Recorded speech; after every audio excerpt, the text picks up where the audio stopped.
Hello my Nakamatachi and welcome to my new channel. This is Joy Girl where I'll be discussing anime and manga related content, and today I have a review on the latest chapter 980 of One Piece, my favorite manga slash anime. It seems like this one chapter fortnight schedule is going to become regular in light of the coronavirus, and whilst I'm sure like the rest of you, I am eagerly waiting between those 2 weeks, my thoughts and well wishes go out to Oda, his team, and everyone else at Shonen Jump, as well as those of you who are watching this video and the rest of the world, that everyone stays safe, stays well and healthy so that we can continue to enjoy the magnificent journey that is One Piece. And without further ado, let's jump straight into the latest chapter. This chapter was golden. I think we're progressing at a really good speed now in the Wano arc, now that the Alliance has made it onto Onigashima, and it was just such a funny chapter balanced with so much badassness. Luffy unleashing the elephant gun straight off the bat was equal part hilarious and equal part satisfying because it just fits so well to his character. Straight away, we could understand this bold move because we could understand his fury at the way that the Beast Pirates were wasting precious food. So considering Luffy's relationship with food and the promise that he made to Tama, which is founded on food, his reaction was to be expected, and yet still somewhat took me by surprise, mostly just because of how outrageous it was. And this was a moment where even amidst the hilarity and action, knowing the sad, dark history of Wano, there's always that soft spot that tugs on the heartstrings, which Oda pulls off so well. And then immediately this was followed up by Zoro. Again, super cool with the panel of the hall cut into two and the glimpse of Enma, and I already felt so excited just thinking about how this could be animated. It seems like Zoro is using Enma without much trouble, which is quite interesting. Maybe this is just something that they couldn't focus on in this chapter, but I am definitely keen to see more of Zoro and his use of the sword because, well, who doesn't love that? And again, Zoro's entrance and Kid's reaction to these two was comedy at its peak. Kid's reaction to the duo could be summarized as every person who agrees to be Luffy's ally ever. And it was such a nice callback to the Dressrosa arc and earlier in Wano when Law was experiencing pretty much the same thing with Luffy and to a lesser extent Zoro. So when Kid thinks this crew is a joke, I was immediately brought back to that scene where Law says to Luffy in Dressrosa, "Mugiwara, you're the worst," which was one of my favorite moments in that Dressrosa arc.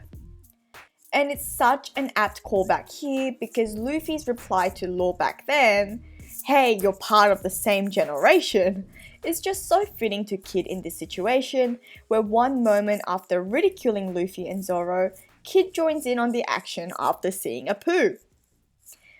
And this was particularly more so because in the original manga translation that I read for this chapter, Kid was seen to say, "These guys are the worst." So the connection to Law's experience was much clearer, but still, even with the official translation, I think the same hilarious effect takes place. But more on Kid and a poo later. Some other interesting things from this chapter. They're still referring to Zoro as a pirate hunter, which is somewhat surprising and I'm not sure if that means anything.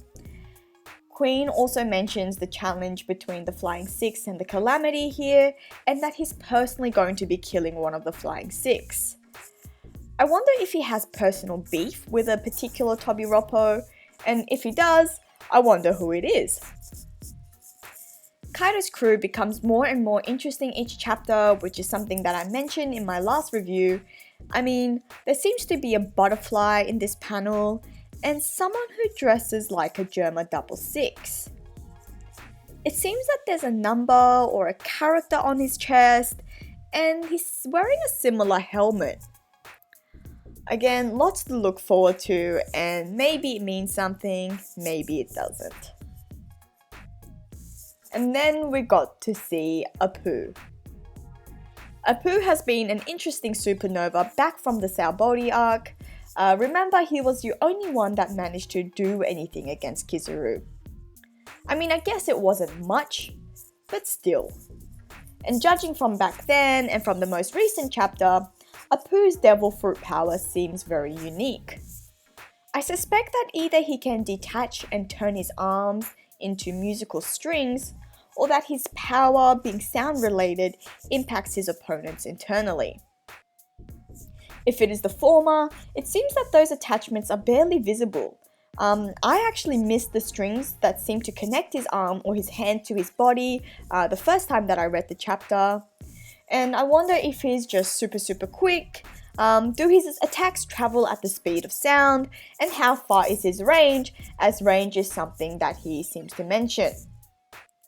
Or if his power affects people internally, is it to do with sound waves and vibrations? And if it is sound related, I would be personally very interested in finding out how Apu's power would work against the Nagi Nagi no Mi, which was Corazone's power, and if you remember, his power could cancel out all sound within a certain range, so that would be pretty interesting to find out. But again, I guess that's something we'll have to wait and see. Anyways, it seems Apu is a formidable devil fruit user, but I think that this only relates to his offensive and not so much his defensive power. Against Kizaru and against Luffy and Zoro in this chapter, he always seems to keep a mid to long distance. Obviously short enough that they are still within his range, but I don't think he will hold up as well close distance. Now, I imagine that there are many people confused because of the outcome of this fight against Apu. I mean, Apu pretty much wrecked Luffy and Zoro this chapter. But does this mean anything? In terms of power level, I don't think so. Like I said, I don't think Apu will be as effective in close range battle, but even disregarding that, Apu pretty much had the upper hand because he caught the two off guard. They were in middle of fighting other beasts pirates, and they were trying to run away, and they don't actually have a handle as to what Apu's power is yet. And I also don't think that it was their intention to actually try and beat Apu. I mean, Zoro mentions that he's still a light to Kid, and after Luffy knocks out, his intention is to run away and mentions explicitly that it's not the time to be getting into a battle knowing that larger enemies await. Even if they had stayed and fought Apu, even if they had won, they wouldn't do so without incurring more damage and injury, and they know that's just not a good idea seeing as they have to face an actual Yonko. I think Oda might have just included this in so that we're reminded that regardless of the power-ups that Luffy and Zoro have attained in Wano, there's still heaps that they face up against and that it's not going to be an easy ride. Going back to this chapter, we see Luffy waking up and biting one of the smile users. I like to think that it's a crocodile or some other creature that Luffy instantly recognizes to be meat, and that's something that never gets old. And then again, the balance between comedy and badass just struck so beautifully when we see that panel with Luffy and Zoro, who have taken off their disguises, now revealing the Wano Battle Arc costume in all its glory. And I cannot get enough of Luffy's cape. I just love it so much. I don't think there's any words to explain just how freaking cool he looks. And it's just so great to see the two side by side wreaking trouble together, because that's how One Piece started off. Especially for those of you who, like me, started watching the anime first, the whole journey started off with these two troublemakers, and so to see them again, knowing everything that's happened in between, the level that they're at now compared to where it all began, is just such a genuinely nice, touching moment. Again, Oda is just so good at making me feel all sorts of different emotions all at once, and we love him for it.